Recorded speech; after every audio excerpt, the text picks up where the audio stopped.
ಆತ್ಮೀಯ ಸ್ನೇಹಿತರೆ, Kannada sucks academy YouTube ಚಾನಲ್ಗೆ ಸ್ವಾಗತ. ಸ್ನೇಹಿತರೆ, ಈ ಒಂದು ವಿಡಿಯೋದಲ್ಲಿ SLC ಪರೀಕ್ಷೆ 2025ಕ್ಕೆ ಸಂಬಂಧಪಟ್ಟ ಹಾಗೆ ಪರೀಕ್ಷೆಯಲ್ಲಿ ಕೇಳಬಹುದಾದ ಕನ್ನಡ ವ್ಯಾಕರಣಕ್ಕೆ ಸಂಬಂಧಪಟ್ಟ ಹಾಗೆ ಅದರಲ್ಲಿ ಸಂಧಿಗಳು ಎಂಬ ವಿಷಯಕ್ಕೆ ಸಂಬಂಧಪಟ್ಟ ಹಾಗೆ ವಿವರಣೆಯನ್ನು ಮತ್ತು ಉದಾಹರಣೆಗಳನ್ನು ನೋಡೋಣ.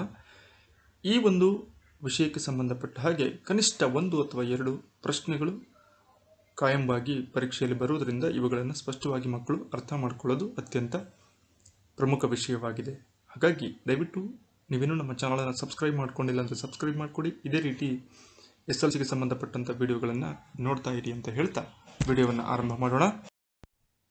ಪ್ರೀತಿಯ ವಿದ್ಯಾರ್ಥಿಗಳೇ, ತಾವೀಗಾಗಲೇ ಹಿಂದಿನ ತರಗತಿಗಳಲ್ಲಿ ಸಂಧಿಗಳು ಅಂದರೆ ಏನು ಅನ್ನುವಂಥ ಅರ್ಥವನ್ನು ಮತ್ತು ಅದರ ಉದಾಹರಣೆಗಳನ್ನು ಪರಿಚಯ ಮಾಡಿಕೊಂಡಿರ್ತೀರಿ. ನೇರವಾಗಿ 10ನೇ ತರಗತಿಯಲ್ಲಿ ಸಂಧಿಗಳ ವಿಧಗಳು ಮತ್ತು ಅವುಗಳ ಉದಾಹರಣೆಯನ್ನು ಕೊಟ್ಟಿರ್ತಾರೆ. ಸಂಧಿಗಳಲ್ಲಿ ಮೂಲಭೂತವಾಗಿ ಕನ್ನಡ ಸಂಧಿ ಮತ್ತು ಸಂಸ್ಕೃತ ಸಂಧಿ ಎಂದು 2 ವಿಧಗಳಿವೆ. ಅದರಲ್ಲಿ ಕನ್ನಡ ಸಂಧಿಗಳು ಅಂತೇಳಿ ಲೋಪ, ಆಗಮ, ಆದೇಶ ಅಂದರೆ ಲೋಪಸಂಧಿ, ಆಗಮ ಸಂಧಿ ಮತ್ತು ಆದೇಶ ಸಂಧಿಗಳನ್ನು ಕನ್ನಡ ಸಂಧಿಗಳು ಅಂತ ಕರೀತಾರೆ. ಇದರಲ್ಲಿ ಲೋಪ ಮತ್ತು ಆಗಮ ಸಂಧಿಗಳು ಸ್ವರ ಸಂಧಿಗಳೆಂತಲೂ ಆದೇಶ ಸಂಧಿಯನ್ನು ವ್ಯಂಜನ ಸಂಧಿ ಅಂತಲೂ ಕೂಡ ಕರೆಯಲ್ಪಡುತ್ತವೆ. ಹಾಗಾಗಿ ಮೊದಲಿಗೆ ತಮಗೆ ಸಂಧಿಗಳಲ್ಲಿ ಎಷ್ಟು ವಿಧ ಅಂತ ತಿಳ್ಕೊಂಡಿರಬೇಕು, ಯಾವ್ಯಾವ ಸಂಧಿಗಳನ್ನು ಕನ್ನಡ ಸಂಧಿಗಳು ಮತ್ತು ಸಂಸ್ಕೃತ ಸಂಧಿಗಳು ಅಂತ ಕರಿತೀವಿ. ಈಗ ಕನ್ನಡ ಸಂಧಿಗಳು ನಮಗೆ ಗೊತ್ತಾಯಿತು, ಲೋಪಸಂಧಿ, ಆಗಮ ಸಂಧಿ ಮತ್ತು ಆದೇಶ ಸಂಧಿ ಅಂತೇಳಿ. ಹಾಗೆಯೇ ಇನ್ನುಳಿದಂತಹ ಸವರ್ಣ ದೀರ್ಘ ಸಂಧಿ, ಗುಣಸಂಧಿ, ವೃದ್ಧಿ ಸಂಧಿ, ಎಂಡ್ ಸಂಧಿ, ಜಸ್ತ್ವ ಸಂಧಿ, ಶ್ಚುತ್ವ ಸಂಧಿ, ಈ ಒಂದು ಅನುನಾಸಿಕ ಸಂಧಿಗಳನ್ನು ಸಂಸ್ಕೃತ ಸಂಧಿಗಳೆಂದು ಕರೆಯಲಾಗುವುದು.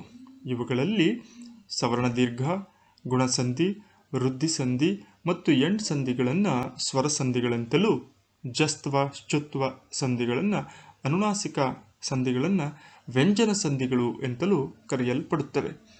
ಇದು ಸಂಧಿಗಳ ವಿಧಗಳು ಗೊತ್ತಾಯಿತು. ಕನ್ನಡ ಸಂಧಿಗಳು ಯಾವುವು, ಸಂಸ್ಕೃತ ಸಂಧಿಗಳು ಯಾವುವು, ಅವುಗಳಲ್ಲಿ ಯಾವನ್ನ ಸ್ವರ ಸಂಧಿಗಳು ಅಂತ ಕರಿತೀವಿ, ಯಾವನ್ನ ವ್ಯಂಜನ ಸಂಧಿಗಳು ಅಂತೇಳಿ ಕರಿತೀವಿ ಅಂತ. ಇವುಗಳಿಗೆ ನಾವೀಗ ಉದಾಹರಣೆಯನ್ನು ನೋಡೋಣ. ಬಹುತೇಕ ಈಗ ಕನ್ನಡ ಮತ್ತು ಸಂಸ್ಕೃತ ಸಂಧಿಗಳು ಯಾವುವು ಅಂತ ಅರ್ಥ ಮಾಡಿಕೊಂಡಾದ್ಮೇಲೆ ಅವುಗಳಿಗೆ ಉದಾಹರಣೆಯನ್ನು ನೋಡೋಣ. ಎಲ್ಲ ಬಹುತೇಕ ಪರೀಕ್ಷೆಗಳಲ್ಲಿ ಈ ಒಂದು ಪದಗಳನ್ನೇ ಹೆಚ್ಚಾಗಿ ನೀಡಿರೋದ್ರಿಂದ ಇಷ್ಟು ಪದಗಳನ್ನು ತಾವು ತುಂಬ ಚೆನ್ನಾಗಿ ಅರ್ಥ ಮಾಡಿಕೊಂಡು ಯಾವ್ಯಾವ ಪದ ಯಾವ್ಯಾವ ಸಂಧಿಗೆ ಉದಾಹರಣೆ ಅನ್ನೋದನ್ನು ತಿಳ್ಕೊಂಡಿದ್ರೆ ಅತ್ಯಂತ ಸುಲಭವಾಗಿ ಅಂಕಗಳನ್ನು ಗಳಿಸಬಹುದು. ಮೊದಲಿಗೆ ಲೋಪ ಸಂಧಿಗೆ ಉದಾಹರಣೆಯನ್ನು ಕೊಟ್ಟಿದ್ದಾರೆ. ಪದಗಳು ಊರೂರು, ಬಲ್ಲೆನೆಂದು, ಮಾತಂತು, ಸಂಪನ್ನರಾದ. ಊರು ಪ್ಲಸ್ ಊರು ಉತ್ತರ ಪದ ಅಂದರೆ ಪೂರ್ವ ಪದ ಮತ್ತು ಉತ್ತರ ಪದ ಅಂತ ಕರಿತೀವಿ. ಸಂಧಿ ವಿಗ್ರಹವನ್ನು ಬಿಡಿಸಿ ಬರೆದಾಗ ಅದರಲ್ಲಿ ಉತ್ತರ ಪದದಲ್ಲಿ ಬರುವಂಥ ಮೊದಲನೇ ಅಕ್ಷರ ಲೋಪವಾಗುತ್ತೆ ಅಂದರೆ ಸಂಧಿ ಆದ ನಂತರ, ಸಂಧಿ ಪ್ರಕ್ರಿಯೆ ಮುಗಿದ ನಂತರ ಒಂದು ಪದ ಕಳೆದು ಹೋಗುತ್ತೆ ಅಥವಾ ಇರೋದಿಲ್ಲ. ಅದನ್ನು ನಾವು ಲೋಪ ಸಂಧಿಗೆ ಉದಾಹರಣೆಯಾಗಿ ಕೊಡ್ತೀವಿ. ಊರೂರು. ಅದಾದ ಮೇಲೆ ಆಗಮ ಸಂಧಿ, ಕೈಯನ್ನು ಮಳೆಯಿಂದ, ಶಾಲೆಯಲ್ಲಿ, ಮರವನ್ನು, ಮಗುವಿಗೆ. ಕೈ ಪ್ಲಸ್ ಅನ್ನು, ಕೈಯನ್ನು. ನೋಡಿ, ಯ ಅಥವಾ ವ ಅಕ್ಷರಗಳು ಹೊಸದಾಗಿ ಬಂದು ಸೇರ್ಪಡೆಯಾಗ್ತವೆ. ಕೈ ಪ್ಲಸ್ ಅನ್ನು, ಆ ಜಾಗದಲ್ಲಿ ಕೈ ಪ್ಲಸ್ ಎನ್ನು ಅಂದಾಗ ಯ ಅಕ್ಷರ ಹೊಸದಾಗಿ ಆಗಮಿಸುತ್ತೆ, ಹೊಸದಾಗಿ ಸೇರಿಕೊಳ್ಳುತ್ತೆ. ಇದು ಆಗಮ ಸಂಧಿಗೆ ಉದಾಹರಣೆ ಆಗುತ್ತೆ. ಮಳೆ ಪ್ಲಸ್ ಇಂದ, ಮಳೆಯಿಂದ. ಶಾಲೆ ಪ್ಲಸ್ ಅಲ್ಲಿ, ಶಾಲೆಯಲ್ಲಿ. ಮರ ಪ್ಲಸ್ ಅನ್ನು, ಮರವನ್ನು. ಈ ರೀತಿ ಆ ಪದಗಳ ಒಂದು ವಿಂಗಡಣೆಯಾಗಿ ಅಲ್ಲಿ ಹೊಸ ಅಕ್ಷರಗಳು ಬಂದು ಸೇರ್ಪಡೆಯಾಗ್ತವೆ. ಯ ಅಥವಾ ವ ಅಕ್ಷರಗಳು ಹೊಸದಾಗಿ ಬಂದು ಸೇರ್ಪಡೆಯಾದರೆ ಅದು ಆಗಮ ಸಂಧಿಗೆ ಉದಾಹರಣೆಯಾಗಿದೆ. ಇನ್ನು ಆದೇಶ ಸಂಧಿ, ಮಳೆ ಪ್ಲಸ್ ಕಾಲ, ಮಳೆಗಾಲ. ಕ ಅಕ್ಷರದ ಬದಲಾಗಿ ಗ ಅಕ್ಷರ. ಮೈ ಪ್ಲಸ್ ತೋರು, ಮೈದೋರು. ತ ಅಕ್ಷರದ ಬದಲಾಗಿ ದ ಅಕ್ಷರ. ಹಾಗೆಯೇ ಬೆಂಬತ್ತು, ಕಡುವೆಳ್ಪು, ಮೇಲ್ವಾತು. ಸೊ ಈ ಪದಗಳು ಆದೇಶ ಸಂಧಿ. ಕ ಚ ಟ ತ ಪಗಳಿಗೆ ಗ ಜ ಡ ದ ಬಗಳು ಆದೇಶವಾಗಿ ಬರುವಂಥದ್ದಕ್ಕೆ ಆದೇಶ ಸಂಧಿ ಅಂತ ಕರಿತೀವಿ. ಇನ್ನು ಸವರ್ಣ ದೀರ್ಘ ಸಂಧಿ, ಮಹಾತ್ಮ, ಗಿರೀಶ, ಸುರಾಸುರ, ವಧೂಪೇತ. ಮಹ ಪ್ಲಸ್ ಆತ್ಮ, ದೀರ್ಘ ಸ್ವರ ಬಂದು ಸೇರಿಕೊಳ್ಳುತ್ತೆ. ಮಹಾತ್ಮ. ಗಿರಿ ಪ್ಲಸ್ ಈಶ, ಗಿರೀಶ. ಸೊ ಇವು ಸವರ್ಣ ದೀರ್ಘ ಸಂಧಿಗೆ ಉದಾಹರಣೆಯಾಗಿದೆ. ಇನ್ನು ಗುಣಸಂಧಿಗೆ ದೇವೇಂದ್ರ, ಜ್ಞಾನೇಶ್ವರ, ಸೂರ್ಯೋದಯ, ಮಹರ್ಷಿ, ಮಹೇಶ, ದೇವ ಪ್ಲಸ್ ಇಂದ್ರ, ದೇವೇಂದ್ರ, ಜ್ಞಾನ ಪ್ಲಸ್ ಈಶ್ವರ, ಜ್ಞಾನೇಶ್ವರ, ಸೂರ್ಯ ಪ್ಲಸ್ ಉದಯ, ಸೂರ್ಯೋದಯ. ಸೊ ಈ ಪದಗಳು ಗುಣಸಂಧಿಗೆ ಉದಾಹರಣೆ ಆಗಿದ್ದಾವೆ. ವೃದ್ಧಿ ಸಂಧಿಗೆ ಏಕೈಕ, ಜನೈಕ್ಯ, ವನೌಷಧಿ, ಅಷ್ಟೈಶ್ವರ್ಯ ಈ ಪದಗಳು ವೃದ್ಧಿ ಸಂಧಿಗೆ ಉದಾಹರಣೆ.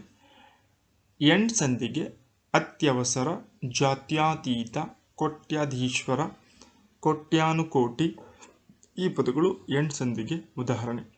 ಜಸ್ತ್ವ ಸಂಧಿಗೆ ವಾಗ್ದೇವಿ, ಅಜಂತ, ಷಢಾನನ, ದಿಗಂತ, ಅಬ್ದಿ.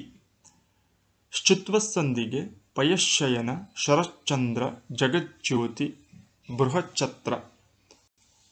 ಅನುನಾಸಿಕ ಸಂಧಿಗೆ ಷಣ್ಮುಖ, ಷಟ್ ಪ್ಲಸ್ ಮುಖ, ಸತ್ ಪ್ಲಸ್ ಮಾನ, ಸನ್ಮಾನ, ವಾಕ್ ಪ್ಲಸ್ ಮಯ, ವಾಗ್ಮಯ, ಉನ್ಮಾದ, ತನ್ಮಯ. ಅನುನಾಸಿಕ ಅಂತೇಳಿದ್ರೆ ಣ ಅಥವಾ ನ ಅಕ್ಷರಗಳು ಇಲ್ಲಿ ಉಚ್ಚಾರಣೆಯನ್ನು ಪಡೆದುಕೊಳ್ತವೆ. ಸೊ ಈ ರೀತಿ ಈ ಸಂಧಿಗಳಿಗೆ ಉದಾಹರಣೆಯನ್ನು ನೋಡೋಣ. ಮುಂದಿನ ವಿಡಿಯೋದಲ್ಲಿ ಸಂಧಿ ಪ್ರಕ್ರಿಯೆ ಹೇಗೆ ನಡೆಯುತ್ತೆ, ಲೋಪಸಂಧಿ ಅಂದರೆ ಅದಕ್ಕೆ ಉದಾಹರಣೆ, ಅದನ್ನು ಬಿಡಿಸಿ ಬರೆದು ಯಾವ ಅಕ್ಷರ ಲೋಪವಾಗಿ ಅಲ್ಲಿ ಸಂಧಿ ಪ್ರಕ್ರಿಯೆ ನಡೆಯುತ್ತೆ, ಹಾಗೆ ಪ್ರತಿಯೊಂದು ಸಂಧಿಗಳಿಗೂ ಸಮೇತ ಸಂಧಿ ಪ್ರಕ್ರಿಯೆ ಯಾವ ರೀತಿ ನಡೆಯುತ್ತೆ ಅನ್ನೋದನ್ನು ನಾವು ಮುಂದಿನ ವಿಡಿಯೋದಲ್ಲಿ ತಿಳಿದುಕೊಳ್ಳೋಣ ಅಂತ ಹೇಳ್ತಾ, ಮತ್ತೊಂದು ಉಪಯುಕ್ತವಾದಂಥ ವಿಡಿಯೋದೊಂದಿಗೆ ತಮ್ಮನ್ನು ಭೇಟಿಯಾಗೋಣ. ಅಲ್ಲಿಯವರೆಗೂ ಧನ್ಯವಾದಗಳು.